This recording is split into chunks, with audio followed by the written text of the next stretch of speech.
ये है I shall seal the heavens novel explanation का नया एपिसोड, जिसमें आप सभी का स्वागत है। पिछले एपिसोड के लास्ट में देख लिया था कि वंग तेंगफेई कामली बोलता है, मैं आगे निकलूंगा अपने भाई से, मैं दाओ चाइल्ड बनूंगा। वंग सिफान आंख में चमक के साथ बोलता है, ब्लड इमॉर्टल लेगेसी पाने का एक ही मौका है, और देखो वायलेट फेट सेक्ट से अब तक कोई न्यूज नहीं चू यूयन की। वो तो मेडिटेटिव क्लोज डोर में है, वरना शायद तुझको हेल्प मिल जाती उससे।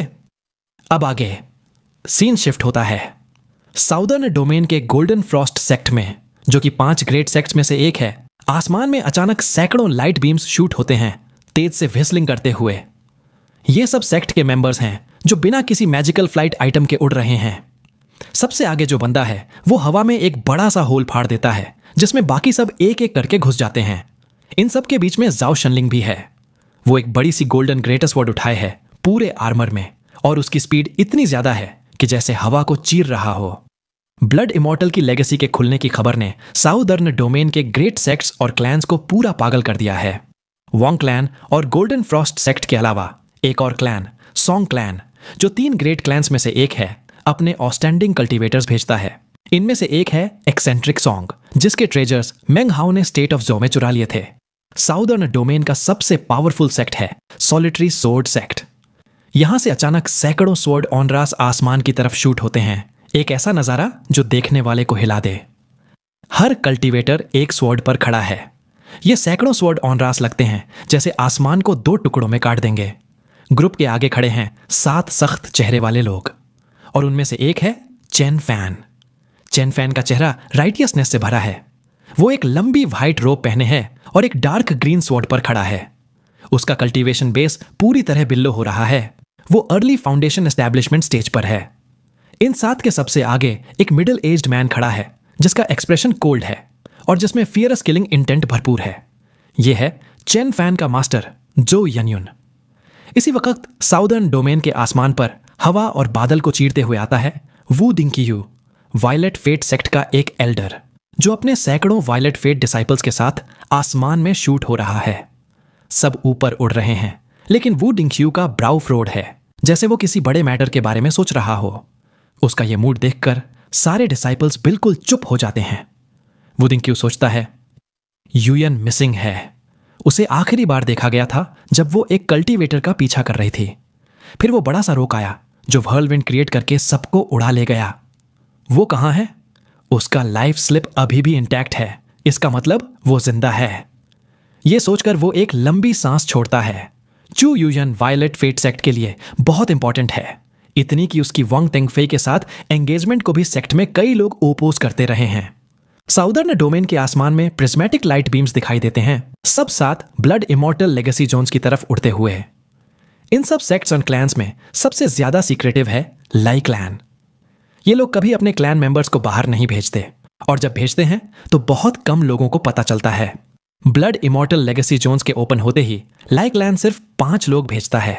इन 5 में से 2 हैं ओल्ड डाओ प्रोटेक्टर्स, जो नेसेंट सोल स्टेज पर हैं। बाकी 3 फाउंडेशन एस्टैब्लिशमेंट स्टेज पर हैं, 2 लड़के और 1 लड़की।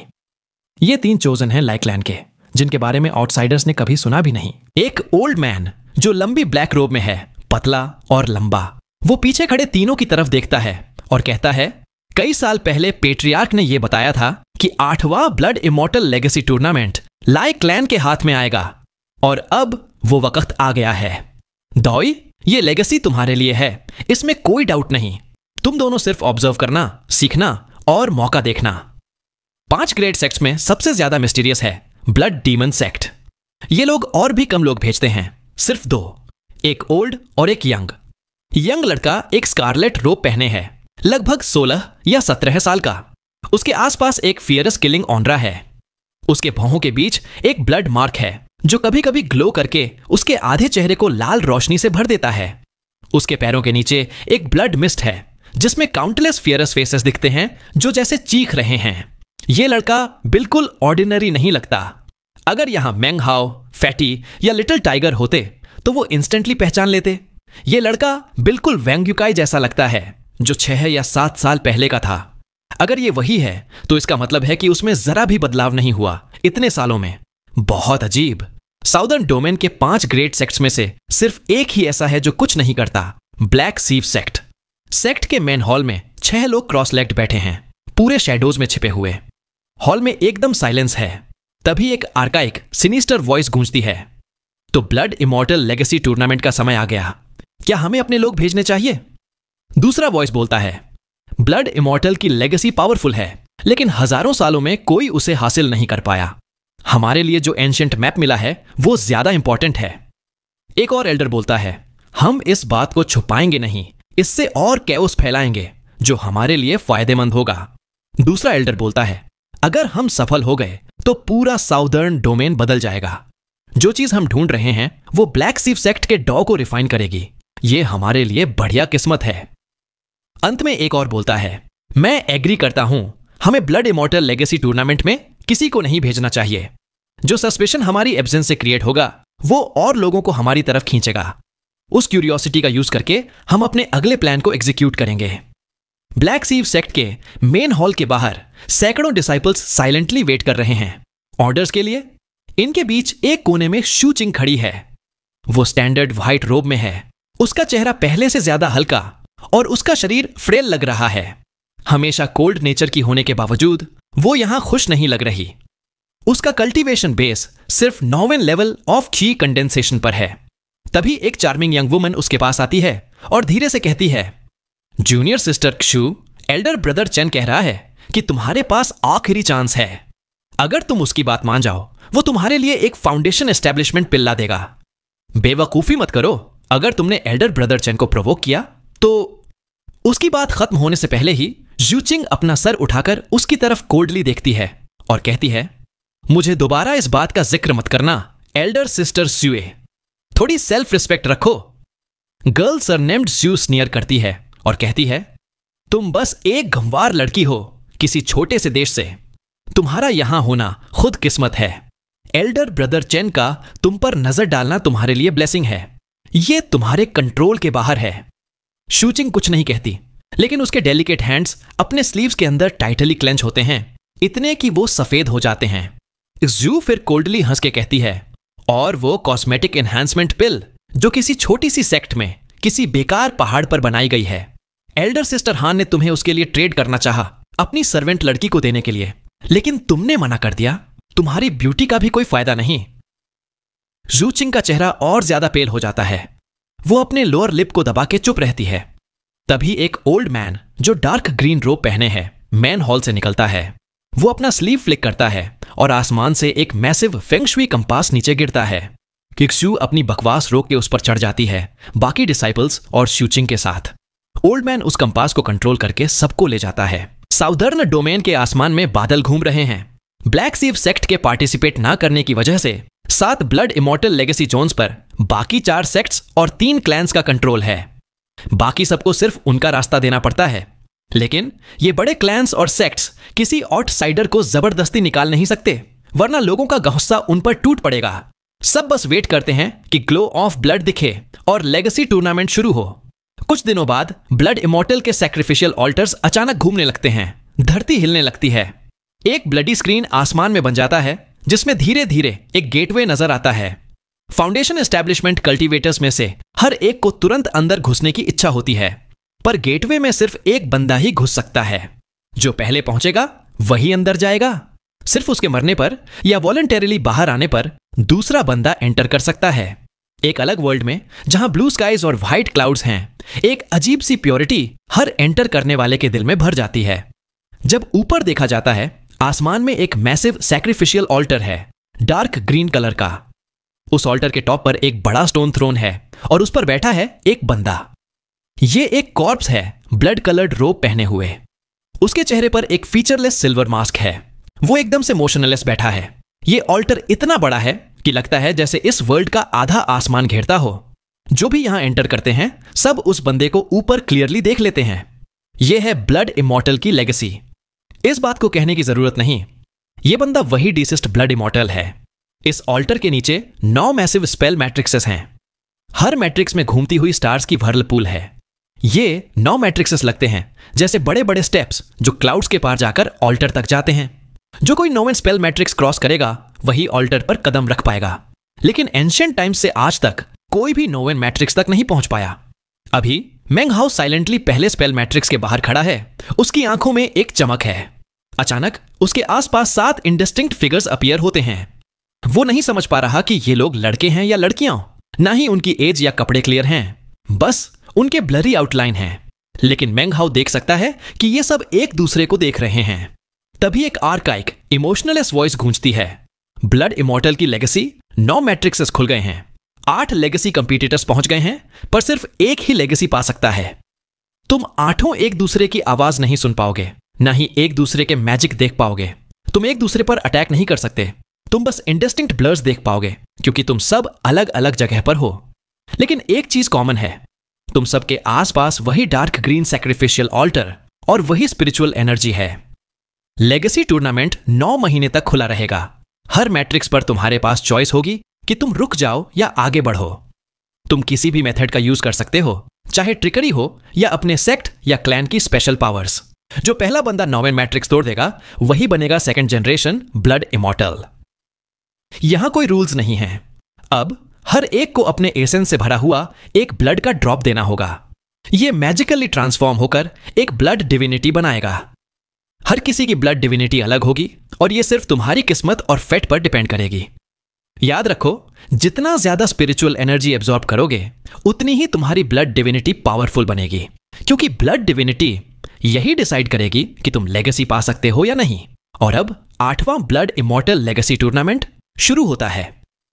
जैसे ही वॉइस खत्म होता है, ऑल्टर से 8 dark green light beams shoot होते हैं और मेंग हाउ और बाकी सबके पास गिरते हैं।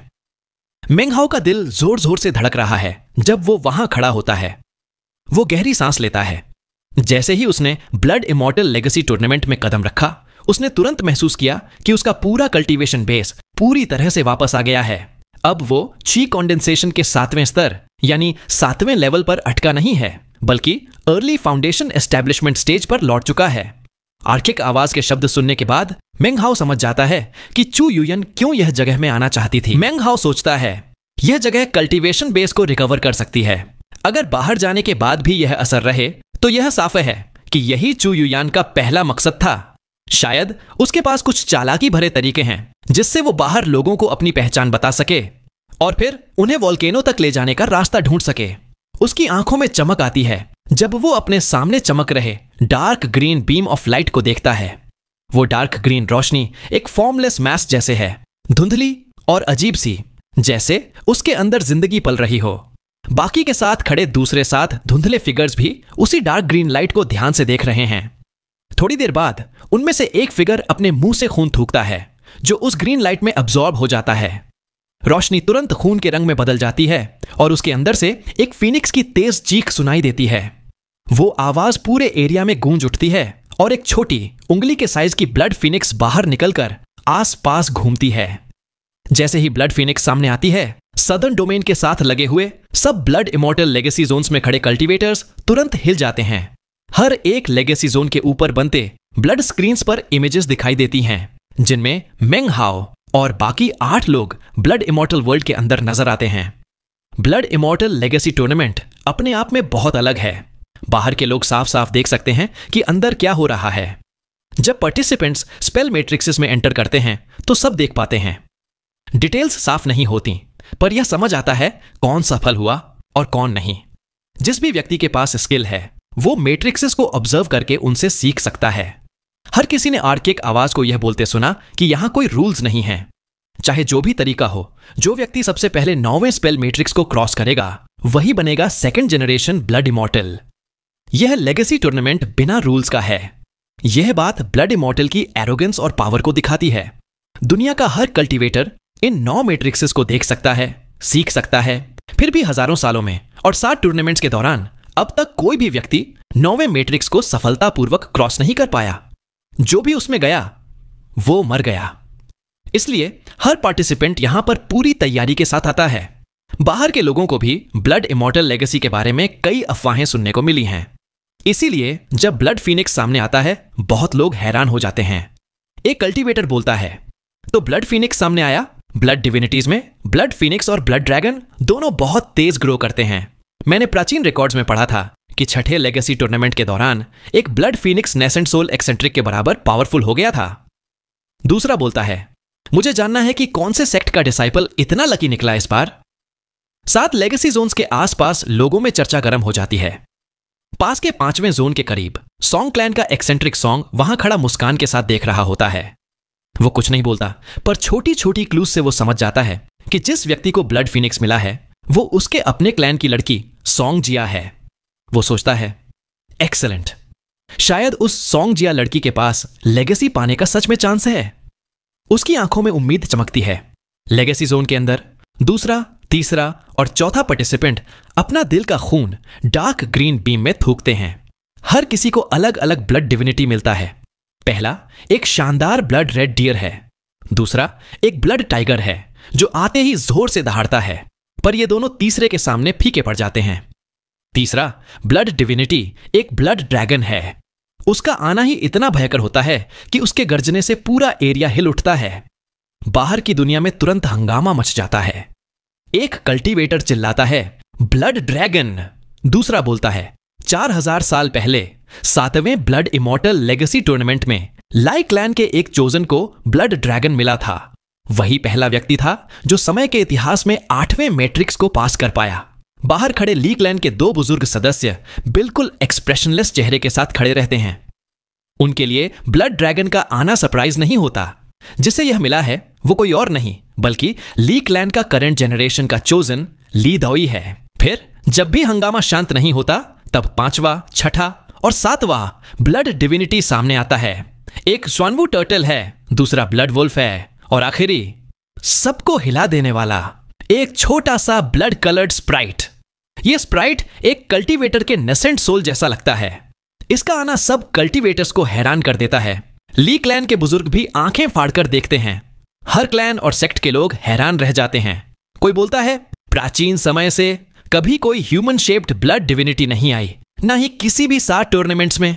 दूसरा बोलता है, यह कहना मुश्किल है कि यह ब्लड डिविनिटी किस चीज में बढ़ेगी, क्योंकि पहले कभी ऐसी देखी नहीं गई।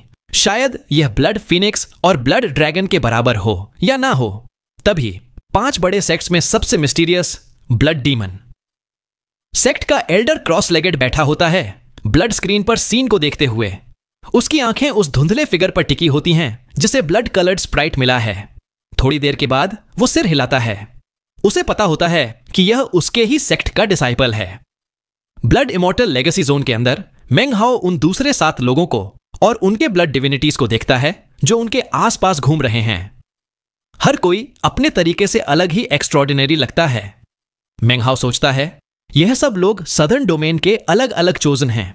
मुझे जानना है मेरे लिए क्या निकलेगा। उसकी आंखों में चमक के साथ वो अपने सीने पर हाथ रखता है। उसका कल्टीवेशन बेस कांप उठता है और वो मुंह से खून थूकता है। खून तुरंत डार्क ग्रीन ग्लो में अब्सॉर्ब हो जाता है। अब सिर्फ वो नहीं बल्कि 7 के 7 लोग और बाहर के सब लोग इंतजार कर रहे होते हैं। बाहर की दुनिया में आवाजों का शोर खत्म हो जाता है। सभी जायंट स्क्रीन पर मेंग हाओ को देखते हैं। काली रोशनी तुरंत खून के रंग में बदल जाती है और उसके अंदर से एक हल्का पर शक्तिशाली गरज सुनाई देता है। जैसे ही आवाज गूंजती है, 7 के 7 लोग, साथ ही छोटा ब्लड डियर भी कांप उठता है। ब्लड वुल्फ, श्वानवू टर्टल और ब्लड टाइगर भी लगता है कि आवाज को बर्दाश्त नहीं कर पा रहे और कांपने लगते हैं। ब्लड ड्रैगन और ब्लड फिनिक्स दोनों अपनी आंखों में शत्रुता की चमक लाकर मेंग हाओ की तरफ घूरने लगते हैं। सिर्फ ब्लड कलर्ड स्प्राइट ही बिना एक्सप्रेशन के देखता है, बिना हिले। बाहर लोग चिल्लाते हैं, यह कौन सा ब्लड डिविनिटी है? सिर्फ एक छोटी सी गरज है, पर सब ब्लड डिविनिटीज हिल गए हैं। ब्लड ड्रैगन और ब्लड फिनिक्स भी हॉस्टाइल लग रहे हैं। दूसरा बोलता है, क्या यह कोई ऐसी ब्लड डिविनिटी है जो पहले कभी नहीं देखी गई? तभी एक जोर का गरज हवा में गूंजता है और मेंग हाओ के सामने चमक रही ब्लडी ग्लो हिलने लगती है। अगले ही पल उसकी ब्लड डिविनिटी सामने आती है।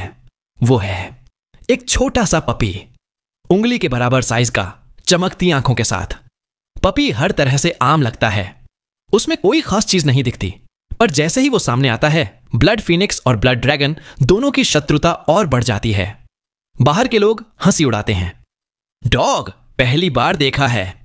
पहले टूर्नामेंट से लेकर अब तक कभी ब्लड डिविनिटी एक डॉग नहीं बनी।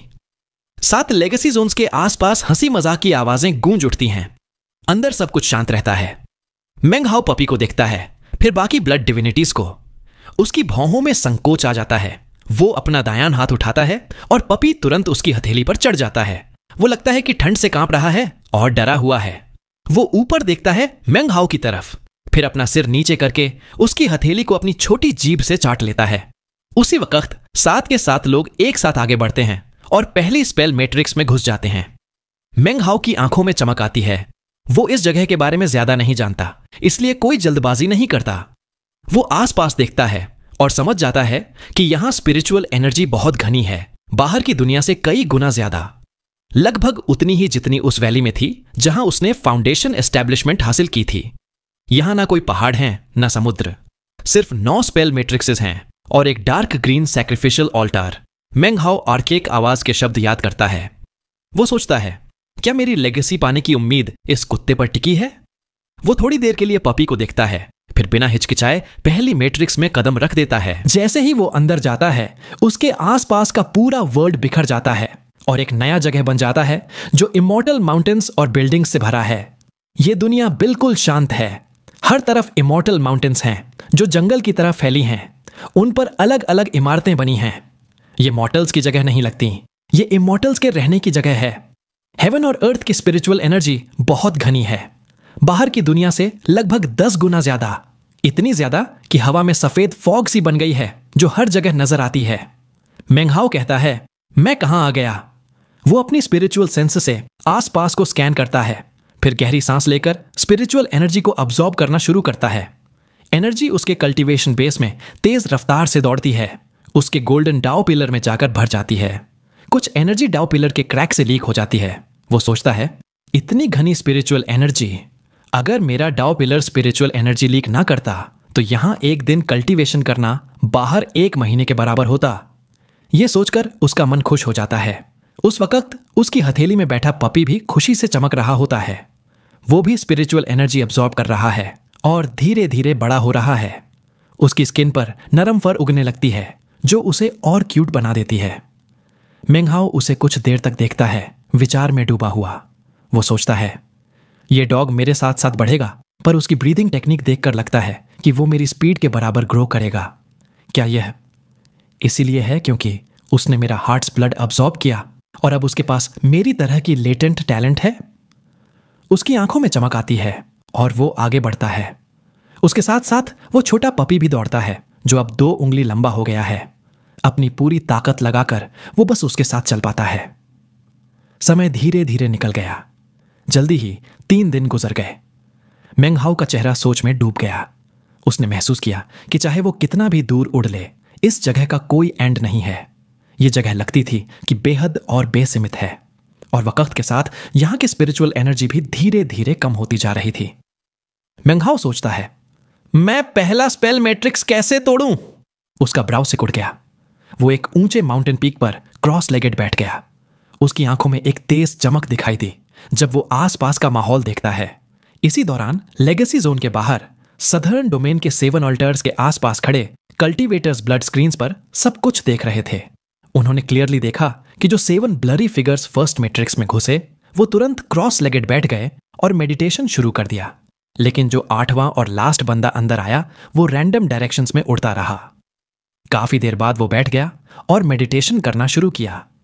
एक कल्टीवेटर बोलता है, ये लास्ट बंदा किस सेक्ट का है? क्या इसे फर्स्ट मैट्रिक्स काम कैसे करता है ये समझ नहीं? अरे समझ गया, वो एक रोग कल्टीवेटर होगा। गलती से 8 ब्लड इमॉर्टल ऑल्टर खोल दिया होगा और टूर्नामेंट एक्टिवेट हो गया। दूसरा कल्टीवेटर बोलता है, फर्स्ट मैट्रिक्स सिंपल है, ये लेटेंट टैलेंट का ट्रायल है। बेसिकली ये ब्लड डिविनिटी को ग्रो करने का चांस देता है। कल्टीवेटर्स को जितनी हो सके स्पिरिचुअल एनर्जी अब्सॉर्ब करनी होती है। यही की है बाकी मैट्रिक्सेस को तोड़ने का। ऐसे ही डिस्कशंस कल्टीवेटर्स के बीच हल्की आवाजों में चल रहे थे। लेगेसी जोन में मेंग हाओ अपना सिर उठाता है और सोचता है, यह अजीब है, यहां की स्पिरिचुअल एनर्जी 8 हिस्सों में डिवाइडेड लगती है। हम 8 लोग यहां एंटर हुए हैं। उसकी आंखों में चमक आ गई। वो गहरी सांस लेता है और मैक्सिमम स्पिरिचुअल एनर्जी अब्सॉर्ब करना शुरू कर देता है। उसे अभी भी यह नहीं पता था कि पहले मैट्रिक्स को कैसे तोड़ना है, लेकिन वो एक अंदाजा लगाने लगा था। धीरे धीरे स्पिरिचुअल एनर्जी खत्म होने लगी। मेंगहाओ अपनी आंखों को बंद करता है और 5 दिन गुजर गए। 5वें दिन वो जितनी हो सके स्पिरिचुअल एनर्जी खींचता रहता है। उसका गोल्डन डाओ पिलर तेज चमकने लगता है। ऐसा लगता था जैसे एक दूसरा डाओ पिलर भी फॉर्म हो रहा है। पपी भी पिछले 5 दिनों में एनर्जी अब्सॉर्ब कर रहा था। अब उसका साइज बढ़कर मेंगहाओ के हाथ जितना हो गया था। जल्दी ही पूरी जगह की स्पिरिचुअल एनर्जी खत्म हो गई। अचानक एक जोर की गरज सुनाई दी और आसपास के इमॉर्टल माउंटेन्स और बिल्डिंग्स गिरकर क्रम्बल हो गए और एक बड़ा प्लेटफॉर्म बन गया। मेंगहाओ आंखें खोलता है और देखता है कि वो प्लेटफॉर्म पर क्रॉस लेगेड बैठा है।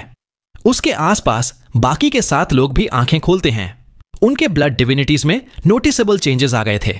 वो बड़े और ज्यादा इंटेलिजेंट लग रहे थे। ब्लड कलर्ड स्प्राइट का साइज नहीं बदला था, लेकिन उसने धीरे धीरे टेंटिकल्स ग्रो करने शुरू किए जो अजीब तरीके से हिलते रहे उसे और क्रीपी बना रहे थे। मेंगहाओ का पपी सबसे कम चेंज हुआ था। वो अब भी हाथ जितना ही था, फ्लफी फर से कवर्ड। वो दूसरे ब्लड डिविनिटीज से काफी डरा हुआ लग रहा था। वो मेंगहाओ के साथ चिपक गया, थोड़ा थरथराते हुए अपना सिर उसके पैर पर रब करता और उसकी रोब को चाटने लगता है। उसकी बड़ी चमकदार आंखें उसे और क्यूट दिखाती हैं। प्लेटफॉर्म के बीच एक ग्लोइंग डोर था जो थोड़ा ग्रेविटेशनल पुल छोड़ रहा था। ये ऑब्वियसली लेगेसी जोन का एग्जिट था। बाकी के 7 लोग एक एक करके खड़े हुए। उनका बाहर जाने का कोई इरादा नहीं था। वो प्रिज्मेटिक बीम्स बनकर अपने ब्लड डिविनिटीज के साथ सेकेंड मैट्रिक्स की तरफ उड़ गए। मेंगहाओ चुप रहता है। उसे महसूस होता है कि दूसरे 7 लोगों के ब्लड डिविनिटीज 7th या 8th लेवल ऑफ की कंडेंसेशन का ऑरा छोड़ रहे हैं। ब्लड ड्रैगन, ब्लड फिनिक्स और पर्सन शेप्ड ब्लड डिविनिटी सभी 9th लेवल पर थे। सिर्फ उसका पपी ही 3rd या 4th लेवल पर था। मेंगहाओ सोचता है, इस जगह को ना समझने की वजह से मैं डिसएडवांटेज में हूं, लेकिन मेरा एडवांटेज यह है कि मैं ही एक ऐसा बंदा हूं जो लेगेसी जोन से बाहर जा सकता है। अगर ये बाहर गए तो और भी लोग एंटर करेंगे। इनके पास कोई और ऑप्शन नहीं है। वो कुछ सांस भर का समय चुप रहता है, फिर उठकर ग्लोइंग डोर में घुस जाता है। जब वो निकलता है तो वो ब्लड लेक के अंदर उस ह्यूज स्टोन फेस के माउथ पर होता है। जैसे ही वो उड़ता है, वो कंफर्म करता है कि उसका कल्टीवेशन बेस पूरी तरह रिकवर हो चुका है।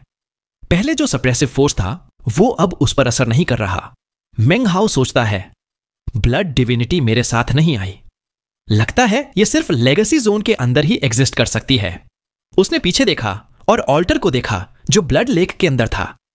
उसने ग्लोइंग ब्लड स्क्रीन भी देखा जहां लेगेसी जोन का पूरा सीन दिख रहा था। मेंगहाओ सोचता है, तो आउटसाइडर्स सब कुछ देख सकते हैं। उसकी आंखों में काम शाइन थी जब वो स्क्रीन को देखता है और सेकंड मैट्रिक्स में 7 ब्लरी फिगर्स को ऑब्जर्व करता है। यह देखकर वो थोड़ा रिलैक्स हो गया। स्क्रीन पर कुछ ऐसा नहीं था जो बताए कि वो कहां है, और जो डोरवे उसे वापस वोल्केनो ले जाता था वो अब भी वहीं था। उसकी आंखों में डिटर्मिनेशन चमकता है। वो हवा में उड़कर तुरंत चू यूयन के पास पहुंचता है जो क्रॉस लेगेड बैठी पिल्स कंकॉक्ट कर रही थी। चू यूयन का चेहरा पेल था। जैसे ही वो मेंगहाओ को आता देखती है, अपना सिर उठाती है। उसके चेहरे पर एक कॉम्प्लेक्स एक्सप्रेशन था। मेंगहाओ ठंडे अंदाज में कहता है, तुम्हें 5वें पिल को कंप्लीट करने में और कितने दिन लगेंगे? चू यूयन धीरे से कहती है, मैं आधे महीने में सफल हो जाऊंगी। मेंगहाओ बोलता है, हमारी सिचुएशन को देखते हुए हम दोनों के लिए यह जरूरी है कि हम आपस में लड़ाई ना करें। उसकी आंखें आसपास के मिस्ट्स को स्कैन कर रही थीं, जो अब वो क्लियरली देख सकता था। चू यूयान कुछ देर चुप रहती है, फिर सिर नीचे करके कहती है, मैं यहां से निकलना चाहती हूं, पर मैं तुम पर भरोसा नहीं करती। मेंगहाओ ठंडे लहजे में बोलता है, अगर तुम मेरी पिल कंकॉक्ट करोगी और मुझे ब्लड इमॉर्टल लेगेसी टूर्नामेंट समझाओगी तो मैं अपने कल्टीवेशन बेस की कसम खाता हूं कि मैं तुम्हें यहां से सेफ ले जाऊंगा। चू यूयान ठंडी नजर से कहती है, कल्टीवेटर्स की कस्में कभी भरोसे लायक नहीं होती। मेंगहाओ ठंडी आवाज में बोलता है, अगर तुम बाहर जाना चाहती हो तो तुम्हारे पास मुझ पर भरोसा करने के अलावा कोई रास्ता नहीं। मेरा सब्र लिमिटेड है। पहली बार तुमने मेरा कल्टीवेशन बेस चाहा, दूसरी बार तुमने मुझे ब्लड इमॉर्टल लेगेसी के मामले में धोखा दिया। अगर तीसरी बार हुआ तो मैं अपनी पिल छोड़ दूंगा और तुम्हें खत्म कर दूंगा। चू यूयान चुप रहती है। एक पूरा दिन गुजरता है। आखिरकार वो अपने मन में सोचती है कि उसके सारे प्लान्स फेल हो गए हैं। मेंगहाओ को बेवकूफ बनाने की हर कोशिश बेकार गई। उसके पास और कोई चॉइस नहीं थी। उसने मेंगहाओ की रूथलेसनेस को महसूस किया और उसके शब्दों में छुपी किलिंग इंटेंट को भी समझा। चू युयान धीरे से बोलती है, ब्लड इमॉर्टल लेगेसी टूर्नामेंट के 9 मैट्रिक्सेस अलग अलग हैं। पिछले 7 लेगेसी टूर्नामेंट्स में हर सेट ने इनका डिटेल रिसर्च किया है। जो पाथ तुम चलोगे वो है सीजर का। तुम्हें सीज करना होगा हेवन और अर्थ की स्पिरिचुअल एनर्जी को। यह तुम्हारे कल्टीवेशन बेस को ग्रो करेगी और तुम्हारे लेटेंट टैलेंट के हिसाब से तुम्हारी ब्लड डिविनिटी को भी ग्रो करेगी। ब्लड डिविनिटी का ग्रो होना 9 मैट्रिक्सेस में बहुत इंपॉर्टेंट है। वायलेट फेट सेक्ट के हिसाब से अगर तुम 9th मैट्रिक्स तक पहुंचकर ब्रेक कर देते हो तो तुम्हारी ब्लड डिविनिटी का पावर एक एक्सपर्ट के बराबर हो जाएगा, जो स्पिरिट सेवरिंग स्टेज का आधा हिस्सा कंप्लीट कर चुका हो। वो ब्लड इमॉर्टल लेगेसी के ट्रेजर में जाकर वेपन स्पिरिट बन जाएगी। जो भी उसका मास्टर होगा वो ब्लड इमॉर्टल का असली लेगेसी बेरर बनेगा और एंशिएंट टाइम्स के बाद पहली बार ट्रेजर को ले जाएगा। उसके बाद वो half spirit savouring stage blood divinity की पावर को रिलीज कर सकेगा। ये ब्लड डिविनिटी असल में एंशिएंट टेंपल ऑफ डूम के ब्लड इमॉर्टल का डाओ प्रोटेक्टर है। फर्स्ट मैट्रिक्स के अलावा ब्लड इमॉर्टल के हर मैट्रिक्स का एसेंस अलग है। हर सेक्ट ने इनके बारे में अलग अलग डिटेल्स कलेक्ट किए हैं। हर रेस के साथ ये मैट्रिक्सेस इवॉल्व होते हैं। हर मैट्रिक्स का हार्ट बदल जाता है। इसी वजह से एग्जैक्ट एसेंस को समझना मुश्किल है। जो सबसे पहले किसी मैट्रिक्स का एसेंस समझ ले वो सबसे पहले स्पिरिचुअल एनर्जी अब्सॉर्ब कर पाता है। उसकी ब्लड डिविनिटी सबसे पहले ग्रो होती है। और याद रहे, स्पिरिचुअल एनर्जी हर मैट्रिक्स में लिमिटेड होती है। तुम जितनी अब्सॉर्ब करते हो उतनी दूसरे नहीं कर पाते। यह कहकर चू युयान आंखें बंद कर लेती है। मेंग हाओ चुप रहता है और उसके वर्ड्स उसके दिमाग में घूमते रहते हैं। थोड़ी देर एनालाइज करके वो ब्लड इमॉर्टल के ऑल्टर की तरफ उड़ जाता है। ब्लड स्क्रीन पर वो देखता है कि 7 लोग अभी भी सेकंड मैट्रिक्स में हैं। वो जायंट माउथ के अंदर चला जाता है। उसकी आंखों में पहले ब्लर आता है, फिर सब क्लियर होता है। वो फिर वहीं प्लेटफॉर्म पर खड़ा था जहां वो फर्स्ट मैट्रिक्स के बाद आया था। जब वो निकलता है तो उसका हाथ साइज पपी सामने मटेरियलाइज होता है। वो खुशी से जंप करता है, उसके आसपास घूमता है, टेल को तेज तेज हिलाता है। वो इतना एक्साइटेड लग रहा था जैसे मेंग हाओ उसका सबसे करीबी दोस्त हो। आखिर में वो मेंग हाओ के पैर पर चिपक कर लेट जाता है और उसके पैंट को चाटने लगता है। उसकी आंखों में एडोरेशन भरा हुआ था। बाहरी दुनिया में मेंग हाओ की वापसी की कोई खास हलचल नहीं होती। फर्स्ट मैट्रिक्स में सेटबैक होने की वजह से वो सबसे पीछे था। वो अब क्लियरली 8वें प्लेस पर था। वो गहरी सांस लेता है और एक बीम ऑफ लाइट बनकर सेकंड मैट्रिक्स की तरफ शूट करता है। बाहर से ये स्पेल मैट्रिक्स एक व्हर्लपूल ऑफ स्टार्स लगता था जो धीरे धीरे रोटेट कर रहा था। लेकिन जैसे ही वो एंटर करता है स्टार्स के पोजीशंस बदलने लगते हैं। पूरा वर्ल्ड वॉर्प हो जाता है। हेवन और अर्थ ट्विस्ट करते हैं। फिर सब क्लियर हो जाता है। उसके सामने एक वास्ट ब्लड कलर्ड ओशन था। ओशन बेहद था, गहरा क्रिम्सन रंग का। दूर सूरज ढल रहा था। शाम की हवा में एक मछलियों की स्मेल थी जो ओशन की चमकदार लहरों पर हल्की हल्की लहरें बनाती थीं। यहां की स्पिरिचुअल एनर्जी बहुत पतली थी, अब्सॉर्ब करने लायक नहीं। ये तभी गहरी यानी डेंस होगी जब मैट्रिक्स ब्रेक होगा। अचानक वो ब्लड कलर्ड पपी कुछ कदम आगे बढ़कर ओशन की तरफ गुस्से से येल्प करता है। उसकी आवाज में घबराहट और खतरा महसूस होता है। उसके फर खड़े हो जाते हैं, पूरा शरीर थरथराने लगता है। फिर एक भयानक रंबलिंग सुनाई देता है। ओशन उबल उठता है। जोर की गरज के साथ एक डार्क ग्रीन वुडन ब्रिज धीरे धीरे ओशन से उभरने लगता है। उस पर से खून टपक रहा था। आसमान से बिजलियां गिर रही थीं। ब्रिज के ऊपर एक लंबा बाल वाला यंग लड़का खड़ा था। उसकी आंखों में ठंडी चमक थी और वो मेंग हाओ को शैतानी नजर से घूर रहा था। लड़का ठंडी आवाज में बोलता है, एक अटैक। अगर तुम बचे तो दूसरा ब्रिज उठेगा। अगर तुम 3 ब्रिजेस पास कर लेते हो तो तुम ये मैट्रिक्स तोड़ पाओगे। किलिंग इंटेंट इतना ज्यादा था कि लगता था जैसे पूरा ओशन हिल उठे। ब्रिज से लगातार खून टपक रहा था और ओशन पर भारी लहरें फैल रही थीं।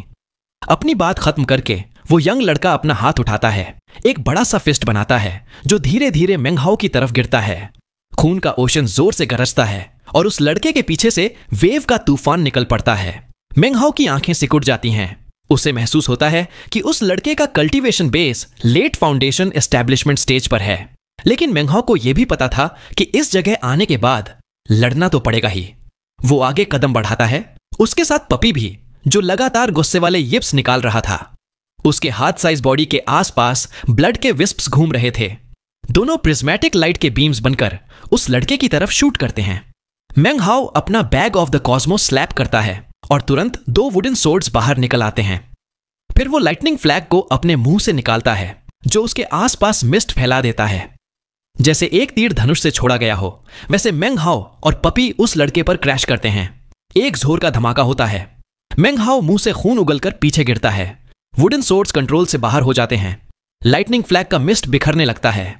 मेंग हाओ और पपी दोनों झटके से पीछे उड़ जाते हैं। दोनों के मुंह से खून बाहर आता है। वो यंग लड़का ठंडी नजर से मेंग हाओ को देखता है, फिर अपना हाथ उठाता है। उसके पीछे ओशन फिर से उबल उठता है और एक दूसरा आर्च ब्रिज धीरे धीरे उभर कर सामने आता है। लड़का गायब हो जाता है। दूसरे ब्रिज पर एक यंग मैन दिखाई देता है। यह यंग मैन पहले वाले लड़के की ही तरह लगता था, बस 10 साल बड़ा।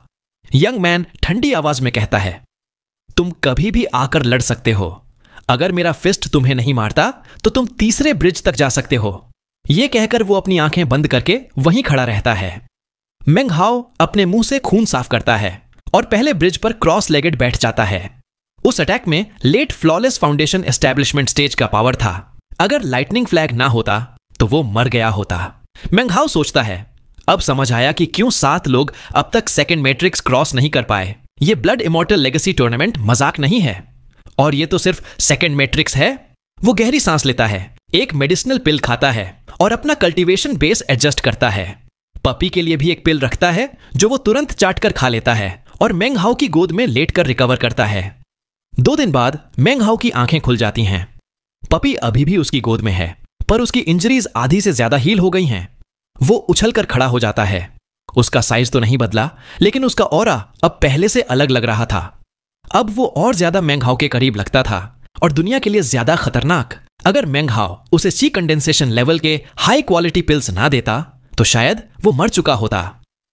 मेंग हाओ धीरे से पपी को देखता है और कहता है, तुम बिल्कुल मेरे जैसे हो, सिंपल और ऑर्डिनरी, लेकिन जबरदस्ती कल्टीवेशन वर्ल्ड में फेंक दिया गया। तुम्हारे पास कोई ऑप्शन नहीं है। तुम्हें बदलना पड़ेगा, तुम्हें स्ट्रांग होना पड़ेगा और कोल्ड ब्लडेड बनना पड़ेगा। तुम्हें मरना सीखना पड़ेगा। पपी अपनी बड़ी आंखों से मेंग हाओ को देखता है, जैसे उसके वर्ड समझ गया हो। वो मेंग हाओ की रोब को चाटता है, उसके आसपास चक्कर लगाता है और फिर उसके पैर के पास लेट जाता है। मेंग हाओ की आंखों में एक रिजॉल्व चमक आता है। वो धीरे से उठता है, दूसरे ब्रिज की तरफ देखता है, अपने कॉस्मोस बैग को फिर से थपथपाता है और एक सोर्ड रेन निकालता है। 100, 200, 300, 500 फ्लाइंग सोर्ड्स उसके आसपास घूमते हैं। वो मिलकर एक फ्लाइंग रेन ड्रैगन का शेप ले लेते हैं। उसके बॉडी के अंदर डीमोनिक कोर की वाइब्रेशन का पावर भर जाता है। दोनों हाथ आगे वेव करके वुडन सोर्ड्स को ड्रैग कर लेता है, जो फ्लाइंग रेन ड्रैगन के तेज फैंग्स बनकर उस यंग मैन की तरफ तेजी से शूट करते हैं। वो यंग मैन अपना एक्सप्रेशन नहीं बदलता, धीरे से अपना हाथ हिलाकर एक हल्का सा फिस्ट अटैक करता है। ना ओशन में लहरों का तूफान उठता है, ना कोई गरज सुनाई देती है। यह अटैक बहुत सिंपल लगता है, लेकिन पहले लड़के की तरह यह भी मेंग हाओ का इंतजार नहीं करता। फ्लाइंग सोर्ड्स का वैनगार्ड सेंटर से तोड़कर गिर जाता है, जैसे किसी इनविजिबल स्टोन वॉल से टकरा गए हों। सिर्फ बीच के सोर्ड्स टूटते हैं। एक इनविजिबल लाइन बनकर सीधा मेंग हाओ की तरफ आती है। डेडली थ्रेट महसूस करके मेंग हाओ अपने कल्टीवेशन बेस का पूरा पावर लाइटनिंग मिस्ट में इंजेक्ट करता है और दोनों वुडन सोर्ड्स को सामने भेजता है ब्लॉक करने के लिए। अपने आप पपी भी हवा में कूदकर मेंग हाओ के चेस्ट के सामने शील्ड बन जाता है। मेंग हाओ तुरंत उसे पकड़कर एक तरफ फेंक देता है। एक ऐसा धमाका होता है जो लंबे समय तक गूंजता है। मेंग हाओ का मुंह खून से भर जाता है। वो पीछे उड़ता हुआ घूमकर पहले ब्रिज पर गिरता है। उसका चेहरा सफेद और लगता है जैसे उसका डाउ पिलर कभी भी बिखर सकता हो। मेंग हाओ सोचता है, यह अटैक पहले वाले से कई गुना ज्यादा डरावना था, और फिर भी मुझे महसूस हुआ कि इसमें middle flawless foundation establishment stage का ही पावर था, और यह डॉग अभी मुझे बचाने कूद गया। वो खून साफ करता है और पपी को देखता है, जो उसकी तरफ चिंता से देख रहा था। उसका फर रब करके फिर यंग मैन की तरफ देखता है। यंग मैन शांत स्वर में कहता है, तुमने किसी तरह से पास कर लिया, लेकिन तुम्हारे पावर लेवल को देखकर अगर कोई चमत्कार ना हुआ तो तुम तीसरा ब्रिज पास नहीं कर पाओगे। वो हाथ हिलाकर तीसरा ब्रिज समन करता है और खुद गायब हो जाता है। तीसरे ब्रिज पर एक मिडिल एज्ड मैन दिखाई देता है। वो दूसरे ब्रिज वाले यंग मैन की तरह लगता था, बस 10 साल और बड़ा। उसका cultivation base early foundation establishment stage पर था, एक डाओ पिलर के साथ, बिल्कुल मेंग हाओ की तरह। यह देखकर मेंग हाओ हिला उठता है। मेंग हाओ आंखें सिकोड़कर सोचता है, यह अजीब है, तीसरे ब्रिज पर कोई मेरे जैसा कल्टीवेशन बेस वाला, क्या यह ऑर्डर उल्टा नहीं होना चाहिए? मिडिल एज्ड मैन ठंडे लहजे में बोलता है, इस ब्रिज को क्रॉस करने के लिए तुम्हें मेरी एक अटैक को बिना खून उगले सहना होगा। तुम्हें 3 मौके मिलेंगे, हर अटैक एक फिस्ट स्ट्राइक होगा। अगर तुम 3 बार फेल हुए तो तुम लेगेसी के लायक नहीं रहोगे और तुम्हारा शरीर ब्लड ओशन में दफन हो जाएगा। तुम्हारी स्पिरिट ऑल्टर का हिस्सा बन जाएगी। मेंग हाओ चुप रहता है। वो सेकंड ब्रिज पर क्रॉस लेगेड बैठ जाता है और कुछ मेडिसिनल पिल्स निकालता है। पपी को भी पिल्स देता है। पपी को देखते हुए वो सोचता है कि कैसे उसने उसे बचाने के लिए जंप किया था और उसके दिल में गर्माहट महसूस होती है। 3 दिन बाद मेंग हाओ काफी रिकवर हो जाता है। पपी फिर से एनर्जेटिक लगता है। तीसरे ब्रिज वाले मैन को घूरते हुए मेंग हाओ के दिमाग में सोच चलता है। वो अपने पहले के दोनों बैटल्स को याद करके कुछ क्लूज समझने की कोशिश करता है। एक और दिन के बाद मेंग हाओ के दिल में एक आइडिया आता है। धीरे से अपना सिर उठाता है। मेंग हाओ सोचता है, पहले लड़के का attack late foundation establishment stage का था और उसने ओशन को उबाल दिया क्योंकि उसका पावर बाहर फैल गया था। दूसरे यंग मैन का attack middle foundation establishment stage का था, पर उसका पावर बाहर नहीं फैला और मेरे 500 फ्लाइंग सोर्ड्स में सिर्फ 20 के आसपास तोड़ गए। मुझे डायरेक्टली फिस्ट का सामना करना पड़ा। इन दोनों बैटल्स में कल्टीवेशन बेस अलग अलग था। क्लियरली असली बात यह है कि कल्टीवेशन बेस को कैसे इस्तेमाल किया जाए। उसकी आंखों में समझ की चमक आती है। मेंग हाओ समझ जाता है, इस मैन का कल्टीवेशन बेस मेरे जैसा है, पर वो अपनी स्ट्रेंथ कौन से तरीके से दिखाएगा। वो अटैक नहीं करता। सेकंड ब्रिज पर खड़ा होकर अपने कल्टीवेशन बेस का पावर कंट्रोल करना सीखने लगता है। यह बहुत मुश्किल था, लेकिन मेंग हाओ जिद्दी था। वो वक्त की परवाह नहीं करता। 7 दिन गुजर जाते हैं। उसने सिर्फ 30% कंट्रोल पाया। मेंग हाओ सोचता है, और डिले नहीं कर सकता, देखता हूं मेरा आइडिया सही है या नहीं। उसकी आंखों में चमक के साथ वो ओल्ड मैन की तरफ बढ़ता है। बूम! 10 सांस के अंदर मेंग हाओ पीछे उड़ता है, मुंह से खून बरसाता है। उसके सर में तेज दर्द होता है। सेकंड ब्रिज पर गिरकर एक हाथ से वुड को पकड़कर अपने आप को संभालता है। पपी भी थरथरा रहा था। उसका एक पैर टूटा हुआ था, ऑरा बहुत कमजोर। ओल्ड मैन शांत स्वर में बोलता है, पहला अटेम्प्ट फेलियर। मेंग हाओ गहरी सांस लेता है। क्रॉस लेगेड बैठकर पपी को पिल्स खिलाता है। पपी का फर अब अनहेल्थी लग रहा था, आंखें धुंधली, पर उसका लाइफ फोर्स बहुत स्ट्रांग था। हर रिकवरी के साथ वो और ज्यादा किलिंग इंटेंट छोड़ता। मेंग हाओ सोचता है, यह बंदा सिर्फ अर्ली फाउंडेशन एस्टैब्लिशमेंट स्टेज पर है, लेकिन उसका अटैक लगभग कोई पावर लीक नहीं करता और उसमें एक अजीब सी फीलिंग है, जैसे वो फिस्ट असली में फिस्ट ही नहीं। लेकिन मेरी 7 दिन की प्रैक्टिस काम आई। मैं सही रास्ते पर हूं। वो अपने ब्राउ को दबाकर पेन कम करता है, फिर से कंट्रोल प्रैक्टिस करता है। 7 दिन और बीत जाते हैं और अब वो 50% कंट्रोल अचीव कर लेता है।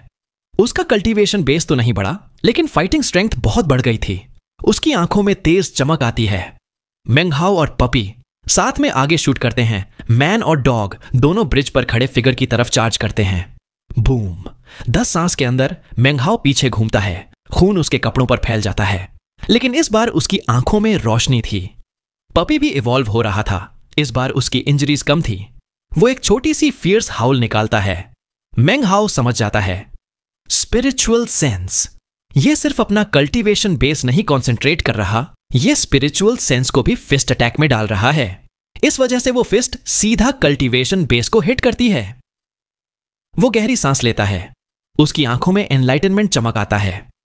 वो समझ जाता है कि कल्टीवेशन बेस जरूरी है, लेकिन असली ताकत स्पिरिचुअल पावर और कंट्रोल में है। वो क्रॉस लेगेड बैठकर आंखें बंद करता है। इस बार वो लगभग 2 हफ्ते लगाता है। अब तक उसे यहां 1 महीना हो गया था। 7 दूसरे लोगों का क्या हुआ उसे पता नहीं, पर मेंग हाओ के लिए, चाहे वो लास्ट पर हो, उसने कुछ अनमोल पाया था। वो धीरे से उठता है पपी के साथ और मैन पर अटैक करता है। बूम! इस बार मेंग हाओ सिर्फ 8 कदम पीछे हटता है। उसका छी और ब्लड हिल रहा था, पर उसने खून नहीं उगला। ओल्ड मैन अपना फिस्ट पीछे खींचता है। ओल्ड मैन कहता है, तुमने converging sense into the form का कॉन्सेप्ट समझ लिया है। तुमने सेकंड मैट्रिक्स पास कर लिया। वो सिर हिलाकर अपनी स्लीव वेव करता है। पूरा वर्ल्ड क्रम्बल होने लगता है।